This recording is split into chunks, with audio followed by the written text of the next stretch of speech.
మా గత 3 రోజులుగా 4 సార్లు బండిని ఆపారు. ఈరోజు పొద్దున ఆపారు, మళ్ళీ సాయంత్రం కూడా ఆపారు. దిగి ఎస్ఐ గారిని సూటిగా ప్రశ్నించారు, ఎందుకు నా బండి ఆపుతున్నారంటే పై అధికారులు ఆదేశాలు జారీ చేశారని చెప్పారు. అంటే కావాలని ప్రతిపక్ష పార్టీలు హెరాస్ చేయడానికి ప్రయత్నిస్తున్నారు. ముఖ్యమంత్రి గారి బండి చెక్ చేయాల, ఇక్కడున్న వైకాపా ఎమ్మెల్సీ బండి చెక్ చేయాల, ఎమ్మెల్యే బండి చెక్ చేయాల, తెలుగుదేశం పార్టీ జనసేన పార్టీ అభ్యర్థిగా నేనున్నా నా బండి చెక్ చేస్తారు, జనసేన ఇన్ఛార్జ్గా ఉన్న శ్రీనన్న బండిని చెక్ చేస్తారు. ఇట్లా అడుగడుగునా మమ్మల్ని ఇబ్బంది పెడుతున్నారు. దీనిపైన ఎలక్షన్ కమిషన్ కూడా రాస్తున్నాం. చట్టాలు ఏమైనా ఉంటే అందరికీ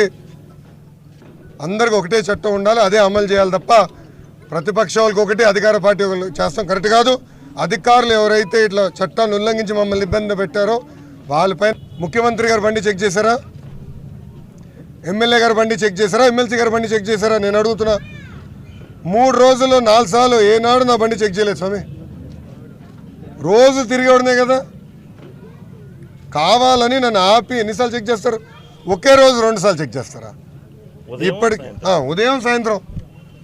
పొద్దున అన్నగారిని నాతో చెక్ చేశారు, సాయంత్రం మళ్ళీ ఆయన బండి సెపరేట్గా చెక్ చేశారు. అండ్ ఎస్ఐ గారు ఎటు చెప్తారండి, పై అధికారులు అంట స్పెసిఫిక్గా నా బండి చెక్ చేయమని ఆదేశాలు ఇచ్చారంటే ఎటు చెప్తున్నారు అని? దానికి సమాధానం చెప్పానండి వాళ్ళు. అధికారులు ఇప్పుడు సమాధానం చెప్పాలి. దీనిపైన ఎలక్షన్ కమిషన్ సీరియస్గా తీసుకోవాలి. వీళ్ళందరినీ ఎస్పెషల్లీ ఎస్పీ గారు వీళ్ళందరినీ ఏకంగా ఎలక్షన్ ముందర నియమించిన వాళ్ళు వీళ్ళందరినీ బర్తరఫ్ చేయాల్సిన బాధ్యత ఎలక్షన్ కమిషన్ పైన ఉంది. అరే ఎస్ఐ గారే చెప్తే స్పెసిఫిక్గా మా బండిలు చెక్ చేయమని ఆయనకి ఆదేశాలు వచ్చినాయంట. దాని మేరకే చెక్ చేశాను వాళ్ళు చెప్తాం జరిగింది. ఇంకా దానికన్నా ఆధారాలు మీకేం కావాలి? ఎమ్మెల్సీ గారు బండి తనిఖీ చేశారా? హనుమంతరావు గారు ఎమ్మెల్సీ గారు ఆయన బండిని ఎవరు జోలికెళ్ళ. ఎమ్మెల్యే గారు తిరుగుతున్నారు, ఎవరు కరకట్ట కమలాసన్ ఆల రామకృష్ణారెడ్డి గారు, ఆయన బండి చేయలా. ముఖ్యమంత్రి గారు బండి ఆపి ఎప్పుడు చెక్ చేశారా వీళ్ళు? మళ్ళీ మేము ఒకరు దొరికాం వాళ్ళకి. ముఖ్యమంత్రి గారు అదే రోడ్డు మీద తిరుగుతాడు అటు ఇటు ఎప్పుడో, మళ్ళీ ఎందుకు ఆయన బండి ఆపి చెక్ చేయరు అధికారులు? కేవలం నా తెలుగుదేశం పార్టీ అభ్యర్థిగా నన్ను జనసేన ఇన్ఛార్జ్గా శ్రీనివాసన్న బండి ఎందుకు చెక్ చేస్తున్నారు ప్రత్యేకంగా? దానికి అధికారులు సమాధానం చెప్పండి. అది నేను సూటిగా ప్రశ్నిస్తాను. దీనిపైన మేము పోరాడతాం, మేము వదిలిపెట్టాం. డీజీ గారిని మార్చే వరకు మేము వదిలిపెట్టాం. 100% DG must go, SP must go, దాంట్లో ఎలాంటి సందేహం లేదు. దానిపైన మేము పోరాడతాం. నిన్న చంద్రబాబు నాయుడు గారి సమావేశం జరిగింది. ఎలక్షన్ కమిషన్ దగ్గర మేము పర్మిషన్ తీసుకుని పెట్టిన సభ అది, close door meeting. Election commission ఉన్నత అధికారులు వచ్చి విజువల్స్ కూడా తీసుకుని వెళ్ళారు. వాళ్ళు వచ్చారు, విజువల్స్ కూడా తీసుకుని వెళ్ళారు.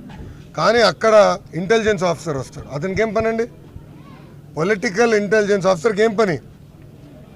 అందుకే సిఐఎస్ఎల్ చీఫ్ కూడా పోవాలి, ఇంటెలిజెన్స్ చీఫ్ కూడా బర్తరఫ్ చేయాలి. దీనిపైన గట్టిగా తీసుకుంటాం, సీరియస్గా తీసుకుంటాం. మేము ఈ ఇష్యూని వదిలిపెట్టదలుచుకోవాలి. నేను అసలు నార్మల్ ఫోన్ ఎవరికైనా కొడితే బీపీలో వస్తున్నాయి, దానికే నాకు డౌట్ ఉంది. ట్యాపింగ్ వీళ్ళు చేస్తున్నారు. తెలంగాణలో కూడా జరిగింది అనేది ఈరోజు బయటకు వచ్చింది కదా, అలానే ఇక్కడ కూడా చేస్తున్నారు, దాంట్లో ఎలాంటి సందేహం లేదు. కానీ ట్యాప్ చేసినా మేము చేసే తప్పులేం లేవు కదా, ఏముంటుంది దానికి? మేము ఏ అభ్యర్థిని పెట్టబోతున్నాం ఇవే ఉంటే తప్ప ఎందుకు భయపడాలో మేము. కానీ వాస్తవాలు ప్రజల ముందర మేము పెడతాం. 100% పోలీస్ డిపార్ట్మెంట్ వాంటెడ్గా టార్గెట్ చేసి మమ్మల్ని ఇబ్బంది పెట్టాలి, హ్యూమిలేట్ చేయాలనేది వాళ్ళ ఆలోచనలో ఉన్నారు.